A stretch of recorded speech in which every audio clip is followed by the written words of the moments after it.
LouFest, we can now say, is days away. September 10th and 11th. It's less than 2 weeks away. Can it get any hotter? So we asked Mike Van Hee, one of the organizers with Listen Live Entertainment. You were like the organizing partners, is that how you would say? The Sure, yeah. Developing partners. Yeah, so our group, Listen Live, were the original folks that put it together. You and Brian Cohen. Brian Cohen and Rich Toma. Yeah. Hold it. I have a question. Sure. A lady in the corner over here. Yeah. Pick me. Was that your idea? I mean, have you done this other places, or did it just develop for St. Louis? The idea, Brian Cohen had the idea.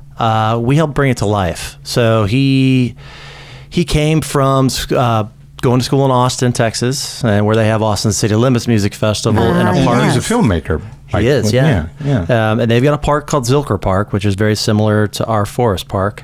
And the music-loving scene there, as Brian moved here, he saw Forest Park and said, there's no reason why, with St. Louis's culture and the music history, why there couldn't be a festival, a very successful festival. It's one because day. He's not originally from St. Louis. He's not. That's right. Yeah, it takes somebody from outside to go, hey, how come these people aren't thinking this way? Rich and Mike are. And Brian moved on to Murmurations, right? He did. Yeah, okay. Yeah. So he's still in St. Louis, still doing stuff down at Cortex. Which is great. That's another whole story. Yeah, great new event. This event, of course, it's in its 7th year, LouFest, gets bigger every year. It seems to get more local. You guys have been working on putting the Lou in LouFest a lot more, and I think that's a great thing. Yeah, we're really trying to emphasize that, especially this year. So as we started, we try to call out some of the things that make St. Louis great. Either that's food, or art, or some attractions that are fun for the kiddos, and call all of that stuff out in a way that obviously is appropriate in a festival setting in the middle of a park, but is engaging and fun and gives the folks that are coming in from out of town kind of a glimpse of what we have going on here. And that's something to say for people who have not been there, because I think the general perception is that it's a music festival. So, they're not really thinking, oh my gosh, there's going to be all these other, things. It is way more than just music. The Nosh Pit and the marketplace, where you've got local restaurants and local retailers out there. We know that STL Style House is there every year, and they're introducing this year a new T-shirt at that. Is the one in Texas still going, or is they're in their 15th year? Austin City Limits. Do you guys trade any kind of resources on that, or bands, or? So the folks that organize that, they advise with us, and we sort of bounce ideas off of them. And as we were growing, we were looking at how they were growing. They had almost an 8-year head start, right? So we were able to sort of look at what they were doing, and as they grew, we were able to kind of take a couple of pages out of their playbook and make it apply to St. Louis. Is this something that you would want to do in other cities, or is it just, this is good, this is what we're doing? I think if we did anything else, maybe it would be another event in St. Louis at a different time of the year, but I think moving on to other cities is not what we want to do. I think we just want to try to grow this and make it something big for the city. Quench did? Was your company Quench? That was basically an event coordinating company. Yeah. So when we first partnered with Brian, we were already doing experiential events for all sorts of folks. Anheuser-Busch was our biggest client, so we were doing 48 city tours and producing music events for Budweiser. Well, this explains why it's so damn professional looking. The whole thing, LouFest. Yeah, it is really, really. You probably don't know this, Mike, but the very first music concert, a rock band that performed in Forest Park was in 1972, and it was Blue Oyster Cult. I've heard the stories. I was the promoter.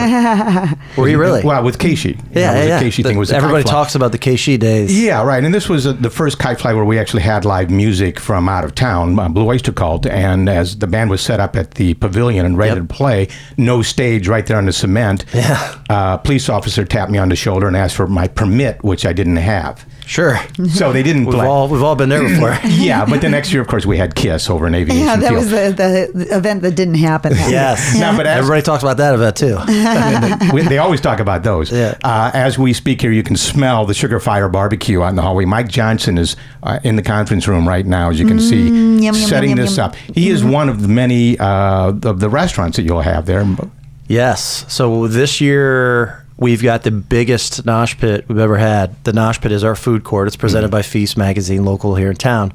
And when we announce the applications, usually it's around February, March time, we had an overwhelming amount of folks apply to be in the Nosh Pit. So it was actually hard to whittle it down to 25. We had 19 last year, so we've grown. And Mike will be back there. Mike's also got a tough task of feeding the VIPs, and he's going to be feeding our headliners each night. So he's got a challenge ahead of him. That is amazing. Well, you couldn't have picked a better person. He's had Snoop Dogg to practice on. Yes, yes. I feel like he's prepared. Yeah. Now that you can go to info@loufest.com to have any questions answered. Sure, yeah. But there are certain questions that always come up. So let's just wrap down them real quick here. I don't have the questions. I actually have the answers.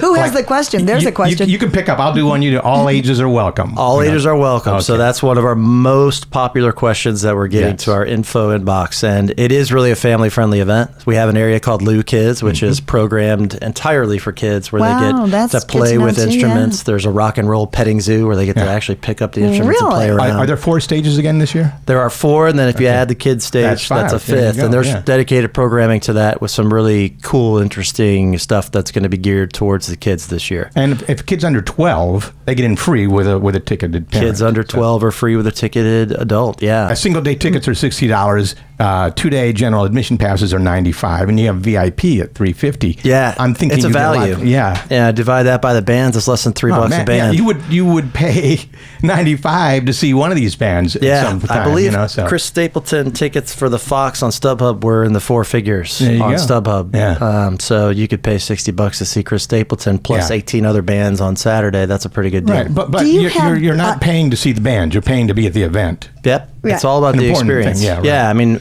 we're trying to pull in.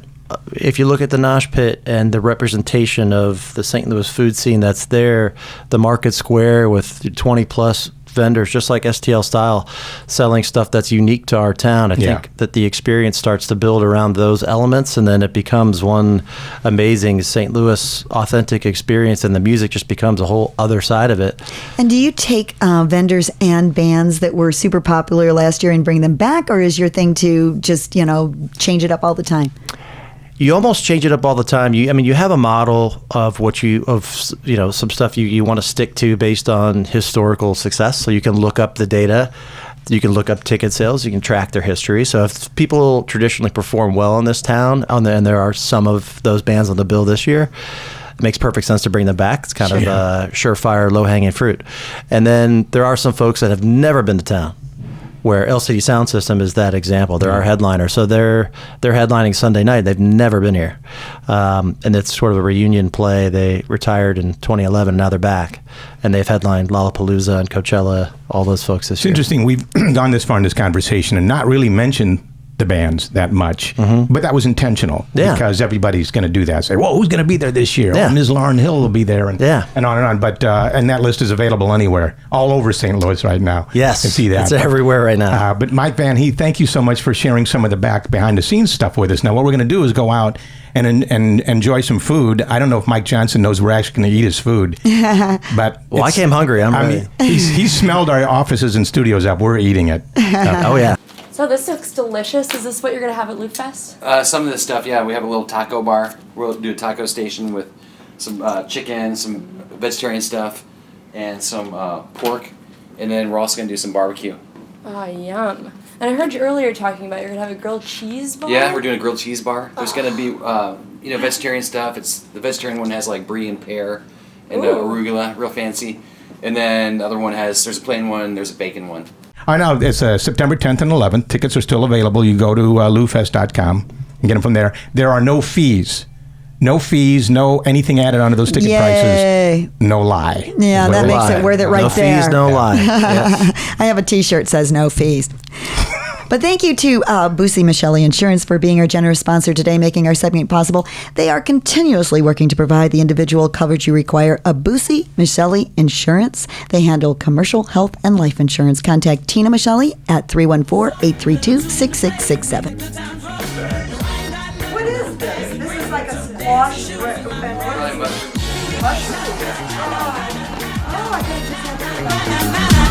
we go. Go. Don't that feel real funky, y'all?